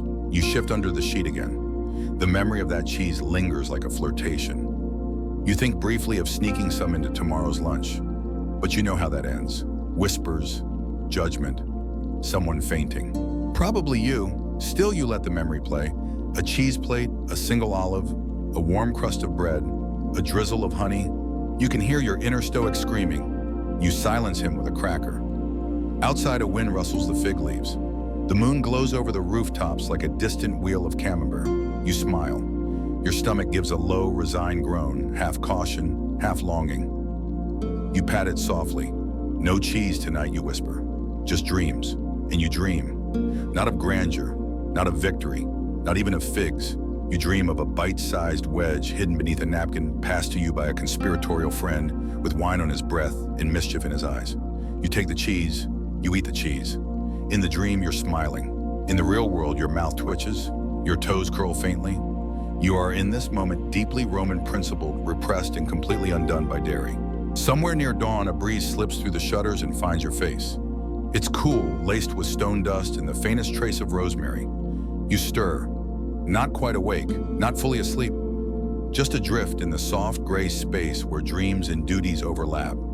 Your limbs are heavy, your breath slow. A pigeon coos somewhere above the courtyard.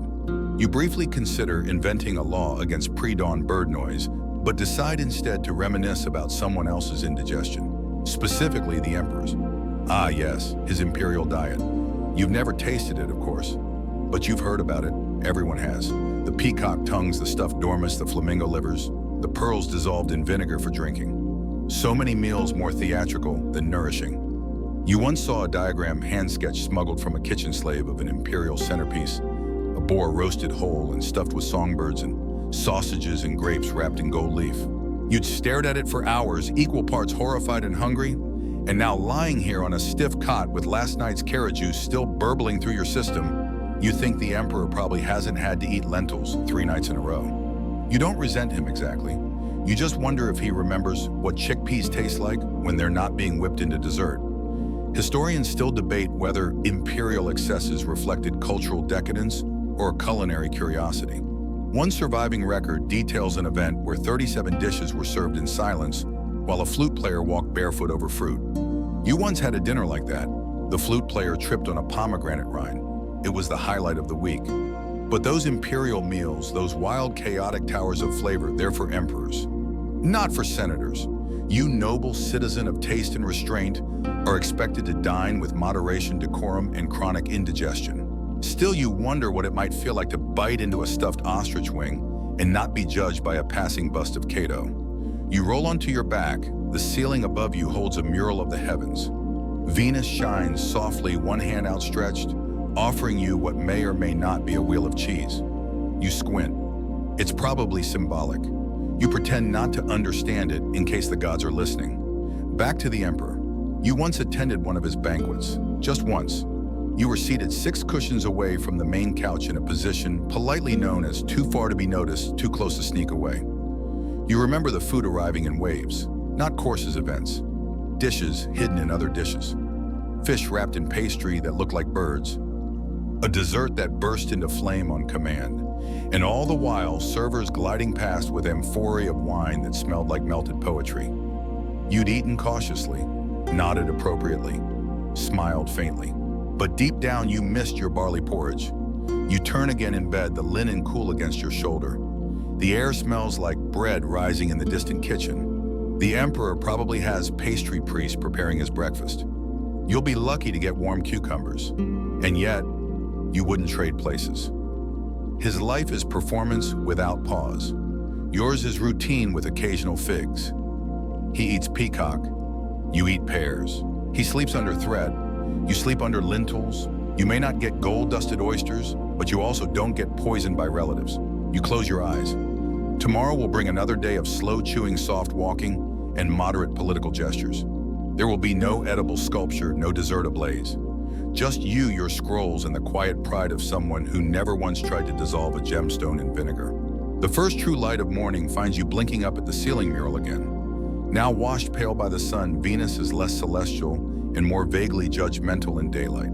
You groan softly as you sit upright, spine cracking in 3 distinct places like a well-worn scroll being unrolled. Today feels familiar.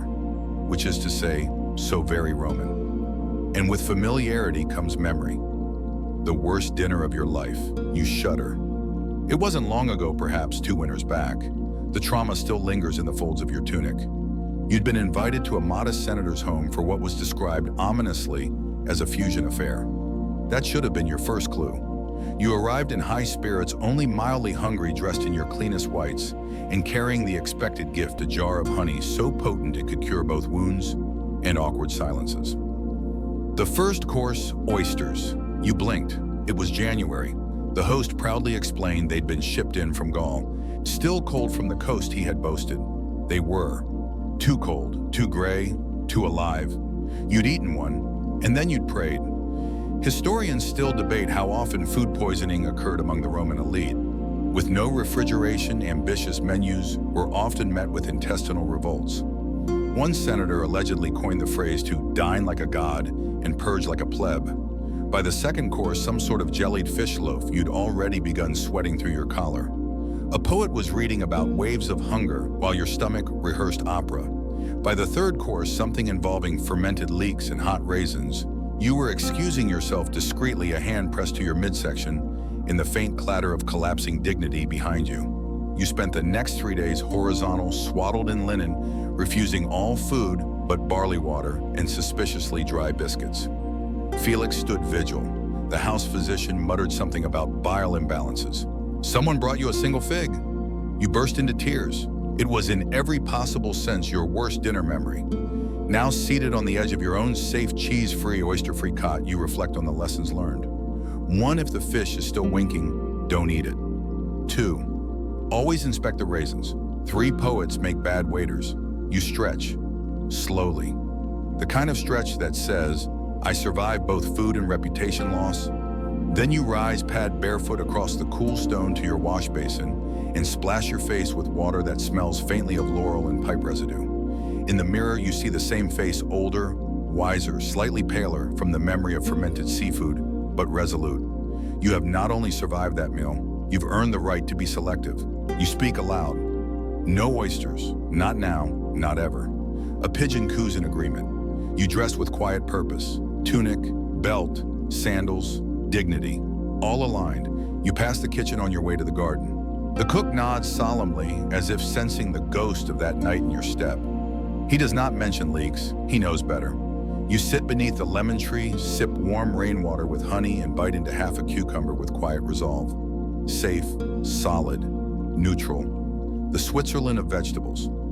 Fringe scholars say Romans believed a man's greatest wisdom was found not in war or words, but in how he handled bad meals. You handled yours like a senator with minimal vomiting and maximum restraint. You close your eyes for a moment, the taste of cucumber crisp on your tongue, and whisper a soft prayer to Mercury, not for wealth or speed or success, but for a day without raisins in strange places. You sit quietly beneath the lemon tree, knees slightly bent, elbow perched on the arm of the stone bench, like a man waiting for inspiration, or at least for the cucumber to finish introducing itself to your system. It's cool, mild, entirely unthreatening, and for once your stomach is grateful.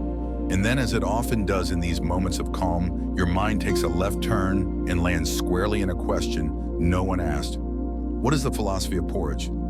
It's not rhetorical, it's personal. You've eaten porridge more days than not. Barley spelt oats, each one a variation on the same warm beige hymn. Bland, dependable, a food that whispers, you are not here to feel joy. You are here to survive with grace. But today you really think about it. What does porridge mean? It is both food and metaphor, both sustenance and statement. It is the edible embodiment of Roman virtue, modest, uncomplaining, infinitely chewable. You bite into the last slice of cucumber and squint at the horizon. The sun is rising now, painting everything in soft orange, including your thoughts. You recall an early morning in your youth, barefoot, sleepless, and curious, when you asked your father why we eat porridge instead of cheese tarts for breakfast. He'd looked at you over the rim of a cracked cup and said, because cheese tarts teach nothing. At the time, you'd rolled your eyes. Now, decades later, you eat porridge voluntarily, proudly, almost religiously. You even have a preferred texture, loose but not soupy, thick but not arrogant. Historians naturally are divided. Some say porridge was the great Roman equalizer, eaten by poor and rich alike, served with nothing or everything. Others argue that it was a class divider in disguise. The rich could afford to call their porridge spelt stewed in goat milk. The poor called it warm beige. A scroll you once read described porridge as the food of quiet minds. That has stuck with you. You rise from the bench, wiping cucumber juice from your fingers with a cloth that smells faintly of thyme. The kitchen slave appears with a questioning glance. You nod. Bring the barley. He bows and disappears. You begin your walk toward the triclinium, feeling a strange sense of nobility stir in your chest. Not pride, not arrogance, just quiet affirmation that porridge is enough. You pass a column engraved with the words, "Victory through restraint." You have no idea which senator coined it, but you're fairly certain he had porridge breath when he did. In the dining room, your bowl awaits steaming plain, a shade of taupe no poet would ever describe. You sit, recline, pick up your spoon like a soldier lifting a standard. You dip in. The first bite is soft, warm, comforting. The second bite is the same. The third tastes faintly of memory. You chew slowly as one does when eating purpose. You begin to imagine a scroll, one you might write yourself someday. On the virtue of porridge, a philosophical treatise in 3 parts. 1, that which warms but does not burn. 2, the texture of temperance. 3, a spoonful of stoicism. Felix enters just as you're composing the foreword in your head. There's a message, he says, placing a scroll beside your bowl. You nod without looking. You're in the middle of something important. The porridge is almost gone. Only a few cooling spoonfuls remain. You savor them, slowly, with ceremony. Because porridge doesn't demand speed. It rewards stillness. And in a world of flamingo tongues and pickled songbirds, that's no small thing. The porridge gone, the bowl empty, you sit with your spoon resting like a worn sword across its ceramic battlefield. You feel calm, not triumphant, not elated, just properly grounded, as if your entire digestive system has unanimously voted in favor of blandness as a virtue. Felix reappears carrying the next ceremonial object in the ritual of senatorial survival, a small steaming cup of warm milk. You nod wordlessly. It's goat's milk, of course creamy, mildly tangy, and as always just a little too close to room temperature to feel luxurious. You lift it carefully, holding it as if it contains the fragile balance of the Roman Republic itself. You sip. It's exactly as expected. No surprises, no fireworks. Just warm white reassurance in a cup. Historians believe Romans often drank warm milk as a digestive aid before bed or during slow afternoons when scrolls were longer than conversations and naps hovered dangerously close to duty. Pliny the Elder once wrote that milk calms the belly even as the world schemes. You've always liked that line. Another sip. You breathe through your nose. The milk is doing its work. And here it comes, that slow curling sensation in your chest. The one that starts like a yawn and ends like a sigh you don't need to explain to anyone. You rise from the couch, leave the cup half full on the tray. That's enough. Always leave room for clarity, or figs.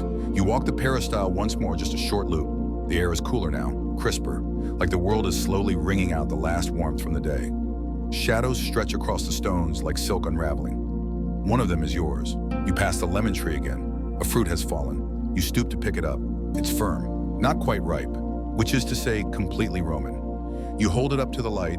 In its pale yellow skin, you see the same stoicism your ancestors revered. You place it on the ledge beside the fountain where it can soften in time, like ideas, like stomachs. Back inside, your cot awaits. The linens have been turned down, the pillow slightly fluffed. The room smells faintly of olive wood and worn sandals. You lie down slowly, curling onto your side with a groan that feels both ancient and necessary. The moonlight has crept across the floor. You watch it glimmer faintly on the cup of milk still resting nearby. It reflects back at you, faint, wobbly, and gently glowing. You close your eyes, and though your mind flickers briefly, did I eat too much barley? Is that fig still in the pantry? Will tomorrow bring chickpeas again? None of it sticks. You're too relaxed for worry, too warm for thinking, too gently full for rebellion. This is what the poets never mention: contentment without climax. No drama, no epiphany, just a quiet, well-managed gut and a soul that feels peacefully ordinary. Somewhere in the villa, a pigeon rustles in its nest. You smile and drift. Sleep edges in like the tide's soft, inevitable, and faintly floral thanks to the sachet of crushed lavender, Felix tucked into the folds of your bedding. You are warm, you are stretched. You are for the first time in days not thinking about lentils. You dream not wildly, not vividly, but beige. The dreams come gently shaped like barley fields swaying in sun or clay bowls, stacked just slightly off-center, or your old philosophy tutor nodding approvingly at a perfectly cooked beat. There is no plot, no conflict, just textures, echoes, and the low hum of being alive and mildly fed. And then a voice, familiar, calm, possibly Minerva's, possibly your own inner monologue. Sleep approaches like a soft toga. You feel it drape over you, heavy in just the right way, clean, cool linen wrapping around your shoulders, your thoughts, your concerns. You do not resist. You surrender like a good citizen. The room is perfectly still now. Even the pipes have gone quiet. The walls exhale. The air no longer smells of vinegar or figs or ambition, just dust and comfort, and the quiet of a day well digested. You roll slightly, the sheet bunching under your elbow like a docile pillow. The position isn't perfect, but you are beyond caring. Historians never recorded these moments, the soft, invisible ones, between the statesman's scrolls and speeches, but they happen. Every senator, every official, every soldier who ever tasted a boiled turnip and kept a straight face eventually had to sleep. And now you do too. Your thoughts stop constructing arguments. Your stomach stops requesting leniency. Your spine forgets it was ever an axis of power. You are not hungry. You are not full. You are not even you, not really. You are a body wrapped in linen, nested in marble and shadow, breathing the rhythm of the city that never stops fermenting something. Outside, a torch flickers. Inside, your chest rises, falls, rises again. The toga of sleep is now fully wrapped around you. There are no dreams of war, no lists to write, no olives to pit, no debates to win. Only this moment, barley-hued stillness, the soft ghost of mint on your breath, and the contented understanding that you did what was required. Not more, not less, and that is enough. The villa is silent. Not the strange silence of suspense, nor the cold, hollow kind that creeps into palaces after bad news. No, this is the full-bodied silence of a house that has done its duty for the day, for the meal, for the history books, and now reclines like its owner, still settled, satisfied. You lie curled, the linen draped loosely over your hip, your arm gently tucked beneath your cheek, like a child posing as a senator. The moon has begun its descent beyond the rooftops, its light no longer spilling, but brushing delicate, silvery strokes across the tiles. In the hallway, a fig leaf stirs on the floor. Somewhere, a mouse considers a crumb and decides against it. Even your thoughts have ceased their usual shuffling. The memories of garlic debates, undercooked cabbage, and politically charged cheese have faded. You no longer question the value of porridge or the appropriate firmness of pears. You simply breathe. In, out. No performance, no critique. Just the quiet rise and fall of your chest, syncing perfectly with the deep subterranean rhythm of Roman sleep. Your body has become part of the architecture, solid, dependable, unobtrusive. You are no longer a senator. You are no longer a consumer of chickpeas. You are simply a sleeper. And the villa allows it. Historians will never note this hour. They will not praise your posture or record the angle of your elbow. No scroll will be written about how gracefully you transitioned from waking to resting, how your body gave up politics for pillows. But here in the hush of your chamber, it matters. You have arrived. Not at power or knowledge or the last plum of the season, but at rest. And now your breathing slows even more, like waves reaching the sand and choosing not to go any farther. Your limbs grow heavy, not with fatigue, but with peace. Your muscles unthread themselves one by one, no longer holding tension or memory. The room around you fades into softness, the faint outlines of clay bowls on the shelf, the flicker of lamp oil in its final stretch, the familiar shadow of a half-drawn curtain. Even the stone beneath you no longer feels hard. Everything melts into stillness. Your ears stop listening for footsteps, for servants, for scrolls and debates. There is no morning yet, no pear to choose, no wine to swirl, no decision away. Only the hush of your own breath, steady and small, like a lullaby you forgot you knew. Time drips slower now. The air thickens gently, wrapping around your mind, like the wool of a sleeping sheep. Even your thoughts forget what they were trying to say. The questions, the reflections, the inner dialogues, they all curl up quietly in some corner of your mind and fall asleep too. You are warm, you are safe, you are done. Let the moon complete its journey. Let the pipes dream of garum. Let the figs ripen in silence. You've eaten wisely. You've walked gently. You've rested well. Now sleep. Just sleep. Just sleep.